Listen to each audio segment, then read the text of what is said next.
If you read USA Today, you'll read today has an editorial, he said, taking sides, kinda, in this election. First time they say they've ever done that with strong words against Donald Trump. They write in part the following. From the day he declared his candidacy 15 months ago through this week's first presidential debate, Trump has demonstrated repeatedly that he lacks the temperament, knowledge, steadiness, and honesty that America needs from its presidents. Wow.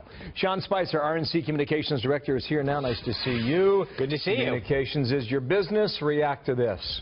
Well, look, I think in this day and age, people aren't looking to editorials the way they were back in the 1800s.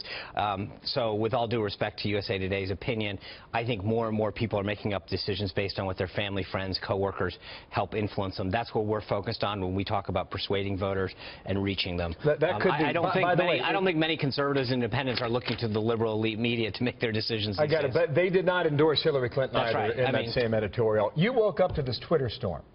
What's going on with that? Well, look, I think Donald Trump's a guy who fights back. That's why when he takes a punch, he punches back. I think that's the kind of leader that he wants to talk about being, is somebody who's going to go and put America first and say, hey, look, we're not going to sit back and take other countries coming in and taking our jobs. We're going to stand up for our people, for our workers. And so it's unconventional. There's no question about it. But yeah, Donald Trump's a guy who shows you that it's not going to be business as usual. He's not going to be politically correct. He's going to go out there and fight for American workers, American families. His supporters might be okay with it. Are you?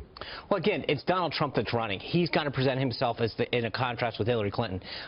He's not the same old Washington candidate that we normally have. I think that's what some people find appealing about him. I mean, they may not agree with everything that he does or says, but at the end of the day, they know that he's going to wake up, he's going to fight, he's not going to be politically correct, he's going to call balls and strikes as he sees them.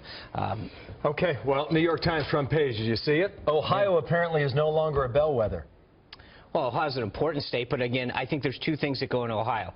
One, candidates, and two is infrastructure. Candidates, you look at a guy like Rob Portman, who's done an amazing job as a United States Senator, formerly as a congressman, worked really hard both politically to get accomplishments for the state of Ohio, bringing jobs back, fighting for the people there. You look at what Donald Trump's done there as well, going in there, resonating with a message of jobs, the economy first. And then second, we have the infrastructure and the ground game. Last cycle, we had 79 staff in Ohio. This time, we have over 440. We've got 43 offices. We've been there for 4 years in cities like Cleveland, Akron, Cincinnati, going into communities that we haven't in the past, and that work is paying off.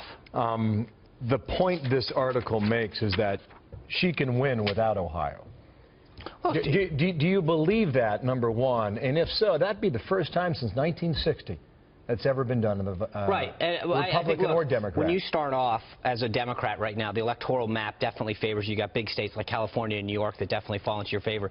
But if you look at where we are versus last year, we're putting like states like Nevada, Pennsylvania, New Hampshire, Maine too, Iowa, states that Obama carried twice into play under Donald Trump's message. So I think that we actually have expanded the map more than was the case last year, 4 years ago. So that's important. And we're doing things like registering new voters. That would be a changing country, too. Quickly on this, though, Hillary Clinton apparently got a bump in Florida. At least one poll, Mason-Dixon, has her up 4 points in that state, which would be a 2-point a 2-point gain for her since debate night number 1. We're going to have our polling out later tonight at 6 o'clock. You are in the middle of this sign-up campaign. Right. Well, how would you characterize, Sean, how that is going? Very well. So we launched something called vote.gop.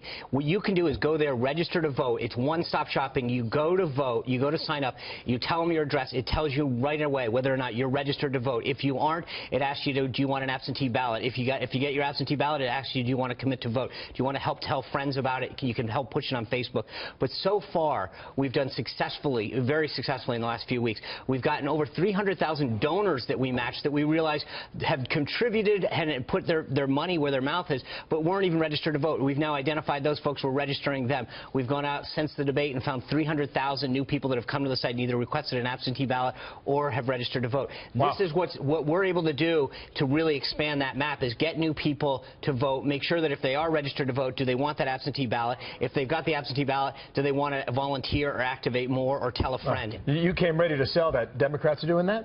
Not as well. Definitely not as well. This is the most modern technology when it comes to registering people, activating them, making sure they have an absentee ballot, and it's doing phenomenal. 39 days will tell. Thank you, Sean. Right on, Sean Spicer with us here.